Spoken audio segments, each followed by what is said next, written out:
Anyways, what's up? Hope y'all doing okay.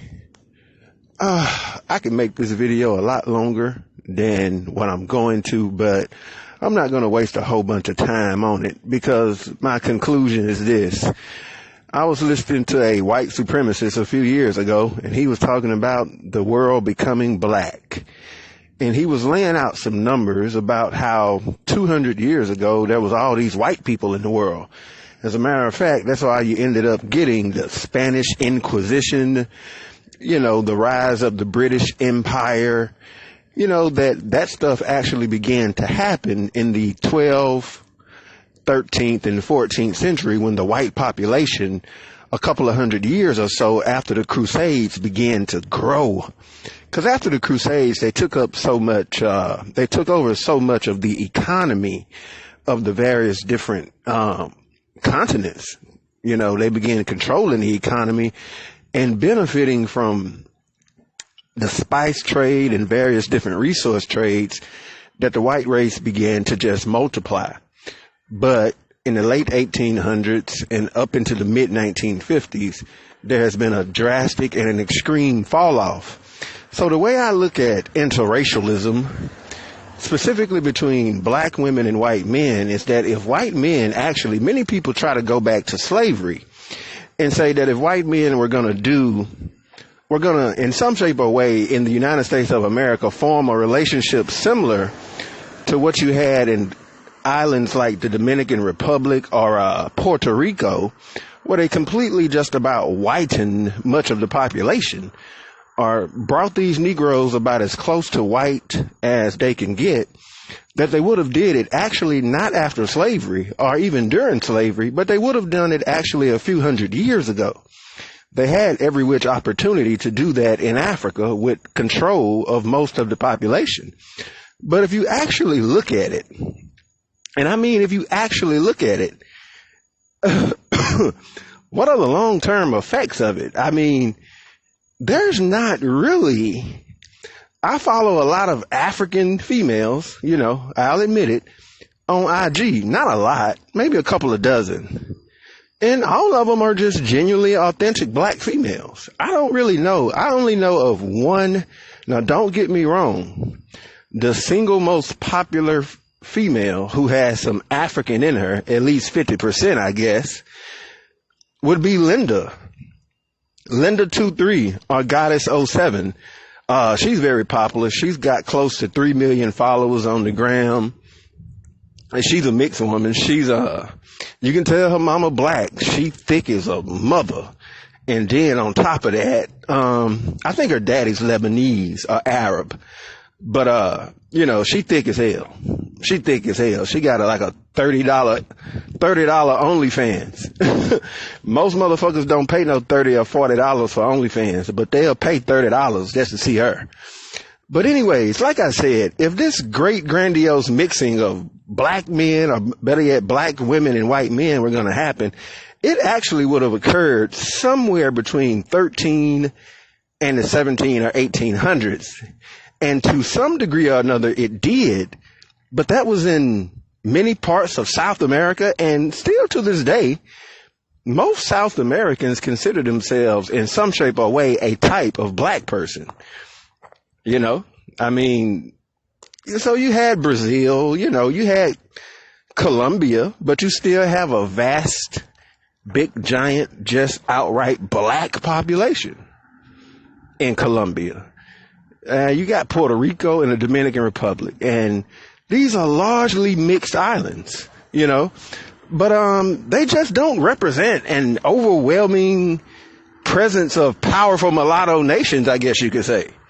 Brazil, maybe by just its sheer size, because Brazil takes up about 60 to 70% of South America. South America is technically Brazil. That's the Brazilians' continent. But what I want to get into, let me get away from the little side information. Tariq Nasheed recently revealed some audio recordings that was taken from the Clubhouse app, where there's a bunch of extreme vitriol spewed against black Americans in general by Africans and foreigners But also there's a group of mammies, plantation mammies in the modern day. Plantation mammies are not anything from 100 or 200 years ago. They still live and exist today. As a matter of fact, a majority of American women have at least somewhat of a plantation mammy mentality.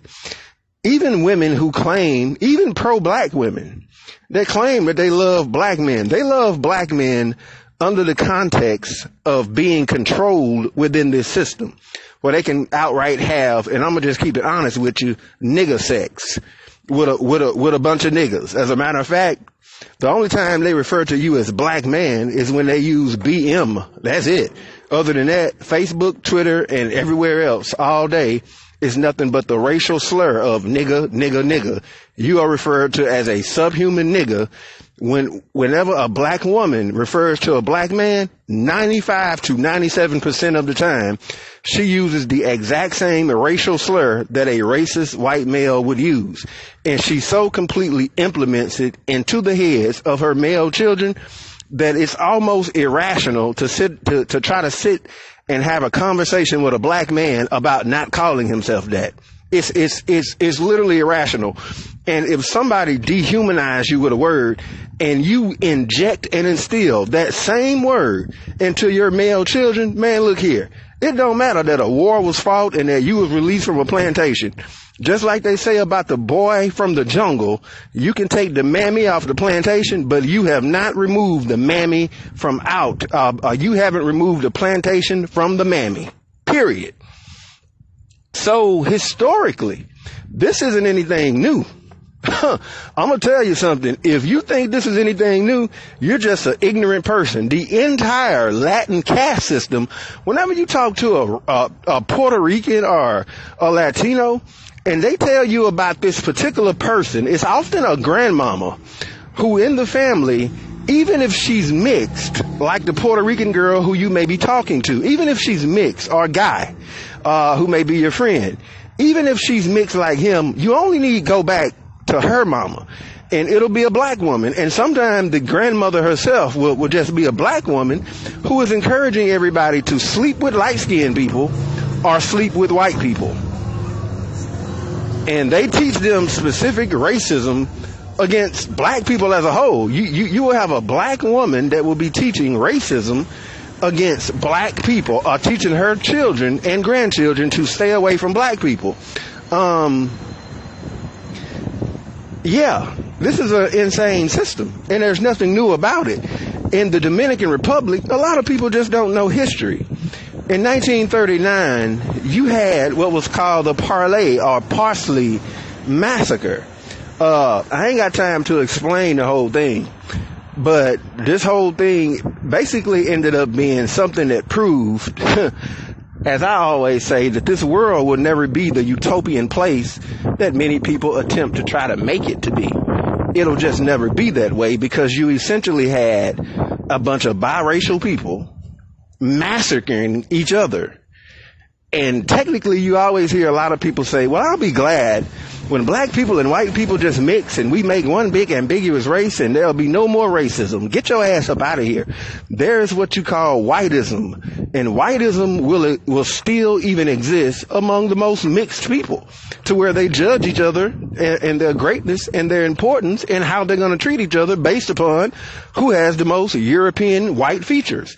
And basically, the Parsley massacres which were conducted in 1939 in the Dominican Republic underneath Rafael Trujillo. Do your homework. Your boy is not ignorant. Rafael Trujillo was a blue-eyed mulatto who had a black grandmother. The man had a black grandmother, and he called Haitians subhuman. He had a black Haitian grandmother. I say he had a black Haitian grandmother. And he referenced Haitians as subhuman, stinking, ugly monkeys that were parasitic infections. And if the mother is the first teacher of the child, who the hell you think he learned that from? He learned that from his biracial mother and his black grandmother. And in 1939, he had between, I think, 20 and 30,000 Haitians massacred. Because the only difference, the reason why they call it the Parsley Massacre, is that there was hardly any physical difference between the people. There was literally no physical difference. And they call it that because essentially they just boiled everything down to who announces a particular word a certain way. You don't have the accent. You say parsley like a Haitian. And I'm sitting up thinking to myself, if you actually got to lean forward toward another motherfucker and ask him to say something to determine what he is, clearly what you're looking at with your eyes isn't different enough from you for you to just look at him or her and say different person.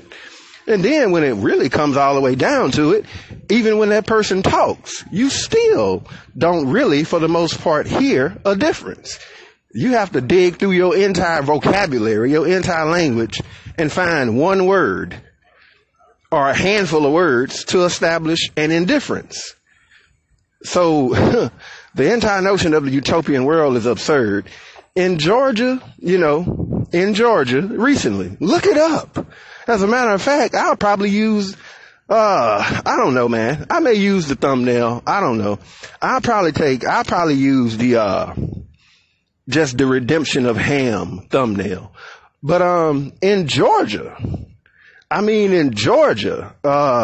you recently literally had a, school. It was a private school where a black woman literally filed a lawsuit against another black woman because a black woman was segregating the classes. And they never actually have resolved the issue. The only thing that they said was that it worked better that way. And there was a black principal in the school system that was segregating children, even though the school was considered to be one of the most single-handedly successful schools in the Atlanta suburban area. But she literally complied to the racism of the white parents, because I did a video on this channel. It got struck down and removed, but I talked about how you had the valedictorian situation at West Point in Mississippi, where you had the two black girls who won valedictorian, and you had a white system that came in and demanded that two white people, a boy and a girl who came slightly behind the salutatorian and the valedictorian, also be represented, because they were only decimal percentage points behind, and those two black girls were forced to not just accept their valedictorian and salutatorian award alone. They had to put the two white people up there. It was an outright case of white affirmative action, and that's giving two white people who did not deserve the award because you just couldn't stand to look at two black children or two black girls receive the award for most intelligent two children in that graduating class. They just couldn't stand it. So they engineered a completely false bullshit to put them two white kids up there. So within the system, the system is discriminatory. The system is outright hypocritical. All right. But historically, black women have operated within these systems, and they've aided these systems in going. J. Edgar Hoover, who was a CIA FBI operative against black society, once again had a black grandmother. I could just sit here and literally go on and on. In Nubia, there's a reason black women don't call themselves Nubian queens anymore. The typical woman that's a Nubian queen is a Northern Sudanese. Those are the people that are committing genocide and atrocities against black Southern Sudanese. Yes. There's videos of black women or Arab women who are nothing but these women. Just look up Kola Boof. KOLABOOF. That's two different names. Kola would be the first name, KOLA, and Boof would be the last name, BOOF. Kola Boof had a black Sudanese husband and divorced him to marry a Jewish man. She would be a Northern Sudanese. You would look at her and think to yourself, this is no more than a beige, brown skin, light brown skin black woman. She even got a big ass afro in one of her old pictures. But that's the only thing that needs to be different about her, slightly beige, to consider herself another race, and people like her in Northern Sudan commit genocide and atrocities against black Southern Sudanese. And black people are too ignorant to realize that a person like that brought to America is going to be an 100% operative for white society against black people. But this is nothing new. I mean, you got the Sudanese situation. I mean, dude, I could literally sit here and go on and on. The picture that you're looking at is called the redemption of Ham. This is basically the breeding process that the Portuguese put in place in Brazil at the end of slavery. You see a black woman happy that she has a biracial daughter, and you see the biracial daughter. You see, I think there's a white man. I'm not visually looking at it. I just know of the picture. I literally ran across it 10 years ago. I mean, it's nothing new to me. I've always known of it. I mean, it's nothing new to me at all. But, yeah, man, I mean, this is history, bro. And I could go on and on and on. And I think there's a white man holding a little baby, you know, because as of right now, you're looking at the picture and I'm just remembering, doing something through memory. But I think there's a black woman who is holding up her hand. She's displaying a sense of being very happy, or either she's clapping. You got a white man holding a biracial, pretty much a white looking child. And the mixed daughter of hers that is in the picture is the white baby being held by the white man is symbolic of what she wants the biracial daughter to do, which is to basically just ethnic cleanse the race into blackness, or better yet, into whiteness. That's why it's called redemption of Ham, because the whole story of Ham in the Bible is supposedly he's cursed and, you know, he's got black features. You know, black features are because he laughed at Noah or some other crazy nonsense like that. But, yeah, it's a real thing, man. And what Tariq recorded on Clubhouse, I guess I'll go ahead and mention that since that's what I made the video about. Well, not Tariq, but he's got, like I said, I'll just put a link to the tweet in the description box, because he was playing a whole bunch of recordings of stuff that that people sent him off Clubhouse. And you pretty much have white police officers who are in a divestment chat room, and these are basically women, you know, a bunch of skanks that try to get with white dudes, and the relationship isn't just normal. There's not a normative relationship. For example, if an Asian woman want to date a white dude, she just date the white motherfucker, and that's it. It's barely socially noticeable. Same thing for the most part with a Latina woman. It's barely socially notable. But a black woman gets with anybody that ain't black, and this bitch got to scream to the high heavens.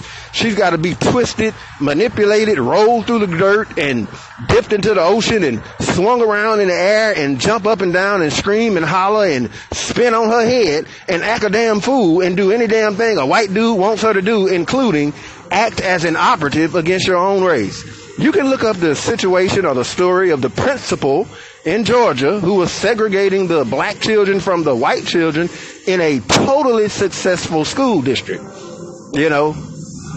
And you can look up Rafael Trujillo. That is a Latino name. You can look up the female that I told you about, Cola Booth. That would be the Nubian Arab, quote unquote Arab, who would be committing genocide against black people if she were in her home country, but forced to call herself black in America. And then there's Chrissy, who's Jamaican. And yeah, like I said, just look at the whole Sha'Carri Richardson thing. I ain't no defender of Sha'Carri Richardson, but just look at the unexplained, nothing-ass vitriol that doesn't even have an explanation. Like, you have to ask yourself, what the living hell do these people do? It's the same thing on Clubhouse. And I'm going to be explaining. I got to go ahead and end this video, but I'm going to explain in a future video, in probably just a day or two, where this vitriol against black American people come from. It's not really vitriol against black American people. These people are self-hating. They're self-hating, and I'll explain why in another video, but I'm going to go ahead and shut this one down, man. Like I said, do your own research. I mean, I could sit here and go on and on, man. There were 17 matriarchs in the Democratic Republic of the Congo. There were another 17 matriarchs, lineage-wise, in North Africa. They were ethnic cleansed by Bahadia from Baghdad. Bahadia is just representative of an Arab man, you know. And that's why people always say, oh, but North Africa isn't exactly black. It's black, but it's not black, because you're referring to what Bahadia did with black women who willfully gave over their throne to him. It was the same thing with Felipe Calderon or something like that in Congo. I mean, you had 17 queens in a row, and then all of a sudden the queenship ends with a damn mulatto. Explain that one. But anyway, I'm going to shut this video down, man. Shadow ban. I'm out.